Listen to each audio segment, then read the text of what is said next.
ওরে দালাল রে দালাল, টেহা নিছ 4.5 লাখ, প্লেনের টিকিট কাটাছে 1,20,000 টাকা দেয়া। অনেক স্বপ্ন নিয়ে আইছিলাম প্রবাসে যে মাসে 50,000 টাকা কামাবো। বাড়ির মানুষগুলা আশায় বইয়া রয়েছে মাসে 50,000 টাকা 60,000 টাকা পাঠাইবে, কিন্তু বিদেশে যা আনছোস কেমনে থাকি কত, বাপ মা ভাই বোন সবাইরে থুয়েছি।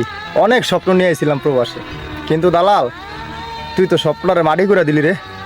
কারণ কি জানোস, এ প্রবাসে আইয়া বিমানের থেকে নাইমা এয়ারপোর্টে খাড়া থাইকা না বুঝলাম ভাষা, না বুঝলাম কিছু, না পাইলাম কারো স্নেহ, না পাইলাম কারো মায়া। প্রবাসে আইয়া গলা কাটা মুরগির মতন মনে কর দৌড়ান লাগছে। দৌড়াইয়া আরেকজনের নাম্বারে ফোন দিয়া যা পৌঁছান লাগে ওই জায়গায়, ওই বাটারও চিনি না। পাইতাছি খাওয়ানোর কষ্ট, পাইতাছি ঘুমানোর কষ্ট। বাড়ির মানুষ বইয়া রয়েছে, মাস পাড়াইলে টেয়া বাড়াইবো, বাড়ির মানুষের মাথা হইয়া রয়েছে নষ্ট। হ্যাঁ রে দালাল।